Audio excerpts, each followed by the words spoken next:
ಸಖತ್ ಖಾರ ಬಣ್ಣ ಮತ್ತು ರುಚಿ ಆಚಿ ಚಿಲ್ಲಿ ಪೌಡರ್. ಗೃಹಲಕ್ಷ್ಮಿ ಯೋಜನೆಯ ಹಣ ವಿಳಂಬ ವಿಚಾರಕ್ಕೆ ಸಂಬಂಧಪಟ್ಟಂತೆ ಬೆಳಗಾವಿಯಲ್ಲಿ ಶಾಸಕ ಮಹೇಶ್ ತೆಂಗಿನಕಾಯಿ ಪ್ರತಿಕ್ರಿಯೆಯನ್ನು ಕೊಟ್ಟಿದ್ದಾರೆ. 5,000 ಕೋಟಿ ರೂಪಾಯಿ ವ್ಯತ್ಯಾಸ ಆಗುತ್ತೆ ಅಂದರೆ ಇದು ಸಣ್ಣ ವಿಷಯ ಅಲ್ಲ ಅಂತ ಹೇಳಿದ್ದಾರೆ. ಹೌದು, ಗೃಹಲಕ್ಷ್ಮಿ ಯೋಜನೆಯ ಹಣ ವಿಳಂಬ ವಿಚಾರಕ್ಕೆ ಸಂಬಂಧಪಟ್ಟಂತೆ 5,000 ಕೋಟಿ ವ್ಯತ್ಯಾಸ ಸರಳ ವಿಷಯ ಅಲ್ಲ. ಸರ್ಕಾರ ಸಂಪೂರ್ಣ ದಿವಾಳಿ ಹಂತದಲ್ಲಿದೆ ಅಂತ ಬೆಳಗಾವಿಯಲ್ಲಿ ಮಹೇಶ್ ತೆಂಗಿನಕಾಯಿ ಹೇಳಿದ್ದಾರೆ.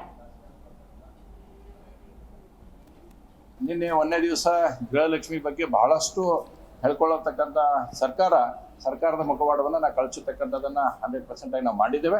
ಇವತ್ತು ಸರ್ಕಾರ ಕ್ಷಮೆ ಕೇಳುವ ಮುಖಾಂತರ ಮಾನ್ಯ ಸಚಿವರು ಹೇಳ್ತಾ ಇದ್ರು, ಯಾರಿಗಾದ್ರೂ ಮನಸ್ಸಿಗೆ ನೋವಾಗಿದ್ರೆ ನಾನು ಕ್ಷಮೆ ಅಂತ ಬರಲಿಲ್ಲ, ಬೇರೆ ಶಬ್ದವನ್ನು ಪ್ರಯೋಗ ಮಾಡಿದ್ರು ಅವರು. ಆದರೆ ನಾನು ಹೇಳೋದಷ್ಟೇ, ನಮ್ಗೆ ಯಾರಿಗೂ ಕ್ಷಮೆ ಕೇಳಿದ್ರೆ ನಮ್ಮ ಮನಸ್ಸಿಗೇನು ಘಾಸಿ ಆಗುವಂಥದ್ದಿಲ್ಲ. ನೀವು ಕ್ಷಮೆ ಕೇಳಬೇಕಾಗಿದ್ದು ಈ ರಾಜ್ಯದ 1,24,00,000 ತಾಯಂದಿರ ಏನು ಹಣವನ್ನು ನೀವು ಇಟ್ಕೊಂಡಿರಿ ಅವ್ರ ಕ್ಷಮೆಯನ್ನ ಸರ್ಕಾರ ಮತ್ತು ಸಚಿವರು ಕೇಳಬೇಕನ್ನೋಂಥ ಆಗ್ರಹವನ್ನು ನಾನು ಸ್ಪಷ್ಟವಾಗಿ ಮಾಡ್ತೀನಿ. ನೋಡಿ.